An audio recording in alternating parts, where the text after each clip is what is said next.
Nah, ini masalah masjid.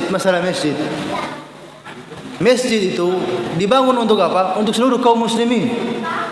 Masjid itu asalnya tidak ada namanya masjid pribadi. Perhatikan, masjid ketika dibangun itu tidak ada namanya masjid pribadi.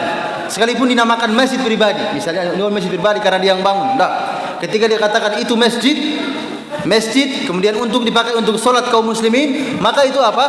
Itu sudah menjadi hak semua kaum muslimin, sudah menjadi wakaf untuk Allah Subhanahu wa taala. Kecuali kalau dia katakan ini masjid khusus saya bangun khusus saya, bukan untuk kaum muslimin. Maka seperti itu pribadinya dia sendiri. Tapi ketika dia bangun masjid tujuannya untuk apa? Kaum muslimin sholat di situ, maka ini status pribadinya sudah hilang. Ini sudah miliknya siapa? Kaum muslimin yang ada di situ. Oleh karena itu tidak ada namanya masjid yayasan, masjid masjid pribadi, tidak ada. Seperti ini yayasan di sini, yayasan. Nah, ini bukan masjid yayasan, ini masjid kaum muslimin. Tidak boleh kita mengatakan ini masjid yayasan. Ini masjid kaum muslimin. Ya, karena diperuntukkan apa? Untuk sholat kaum muslimin, dipakai oleh kaum muslimin. Ya. Oleh karena itu tidak boleh dijual. Misalnya ada dia katakan karena dia sudah menyumbang banyak, saya jual, saya punya. Tidak boleh dia jual. Nah, haram hukumnya. Ya. Itu pertama terkait masalah apa? Masalah masjid. Jadi masjid itu umum. Kaum muslimin mereka datang di situ. Jadi mau dia itu tidak bersama kita karena berbeda kadang sebagian pendapat, ya, boleh mereka sholat. Kita juga sholat di tempatnya mereka. Sholat kaum muslimin. Mereka juga datang sholat sini, silakan. Tidak dilarang.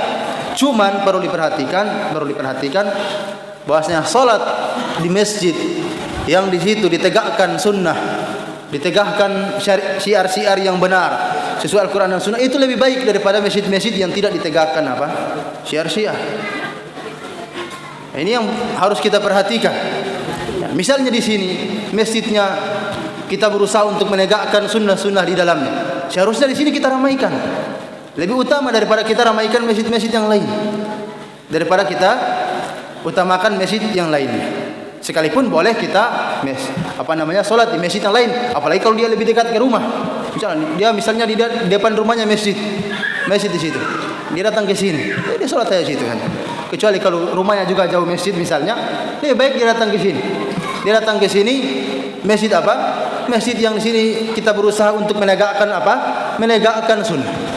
Di sini afdal daripada kita sholat di masjid yang situ banyak bid'ahnya, banyak perkara-perkara yang diada-adakan. Dan ini kita harus mencari. Jadi di antara pahala sholat berjamaah itu apa? Kata para ulama ditentukan masalah seperti itu. Masalah jamaahnya juga. Kemudian masalah ditegakkan sunnah-sunnah di situ. Semakin bagus masjid tersebut ditegakkan sunnah, semakin pahalanya lebih apa? Lebih besar kata para ulama. Jadi itu masalah apa? Demikian tadi asalnya tidak masalah. Kita mau sholat di masjid mana saja, itu apa? Tidak ada masalah. Cuma kalau kita menimbang-nimbang, maka hendaklah kalau kita sama-sama jauh masjid yang lain, baik kita ke sini. Kecuali kalau masjid kita di depan rumah. Ada masjid yang di depan rumah, samping rumah, asalnya kita sholat di situ. Agar supaya kita berbaur dengan masyarakat. Kecuali kalau jauh, hendaklah kita ke sini lebih baik. Kemudian kedua tadi masalah menjadikan perselisihan. Sebagian teman kadang terjadi perselisihan. Kemudian dia tidak mau hadir kajian atau tidak mau datang sholat di masjid tersebut hanya karena dia ada si fulan yang dia bertengkar. Karena si fulan dia bertengkar dengan berbeda pendapat, dia tidak mau datang sholat. Ini tidak dibolehkan. Tidak dibolehkan yang seperti ini, menjadikan alasan kita bertengkar karena berbeda pendapat. Kemudian kita tidak mau sholat di masjid situ karena ada si fulan. Ya, karena ada si fulan, ini tidak dibolehkan. Kenapa? Karena ini bentuk memecah belah.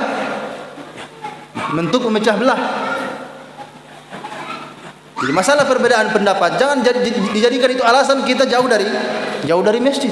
Apalagi kalau hanya sholat di rumah misalnya. Dia tidak sholat di masjid, dia sholat di rumah. Lebih parah lagi yang seperti ini. Ini syaitan yang apa? Yang menghiasi. Apa yang kamu lakukan itu baik. Tidak perlu sholat di sana. Ini tidak dibolehkan yang seperti ini.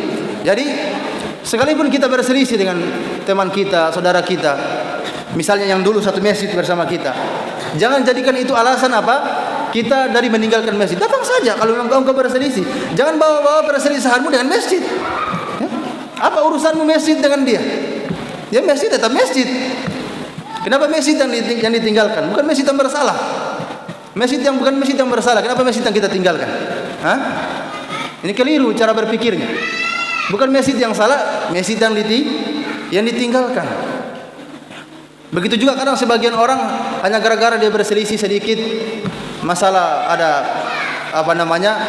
pendapat-pendapat atau misalnya ketika diskusi ketika berbeda, dia tidak mau ikut kajian lagi karena temannya ada duduk situ hadir.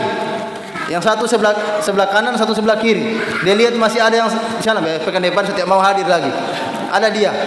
Padahal kadang perselisihannya karena di pasar tadi, masalah di pasar atau masalah di samping rumah tetangga atau bagaimana. Masalah seperti itu jangan dibawa-bawa dalam masalah apa? Masalah dakwah. Tidak boleh kita membawa-bawa apa? Masalah pribadi kita dengan masalah dakwah. Dakwah tetap dakwah. Sekalipun kita berselisih dalam masalah, apalagi masalah dunia. Dia berselisih masalah dunia. Sengketa tanah misalnya. Dua orang dahulu dia sama-sama kajian. Sama-sama kajian. Ternyata apa? Bersaudara, bagus sepupu misalnya. Bagus sepupu istilahnya orang sini. Bagus sepupu. Ternyata ada tanah yang sama-sama saling mengklaim. Hanya gara-gara tanah mereka tidak mau datang kajian. Karena kalau saya datang kajian ada si fulan. Tidak boleh seperti ini. Ini apa jadinya ini? Dia jadikan masalah dunia untuk menghalanginya dari apa? Masalah akhirat. Dia rugi namanya. Dia merugikan dirinya. Jadi tidak boleh kita apa?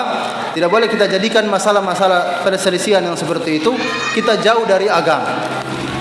Hadir saja kalau memang engkau berselisih. Kalau memang itu urusanmu, misalnya kamu tidak mau tegur dengan dia, terserah. Itu urusanmu, jangan bawa-bawa dengan masjid. Hadir saja. Karena kalau engkau tidak hadir, rugi dua kali. Sudah dapat dosa karena tidak saling tegur, sudah lewat 3 hari. Dapat dosa juga karena tidak kita tinggalkan apa? Tinggalkan majelis ilmu. Tinggalkan masjid. Salat di rumah misalnya. Gara-gara berselisih di masjid. Jadi hati-hati yang seperti ini, syaitan datang membuat kita jauh dari agama.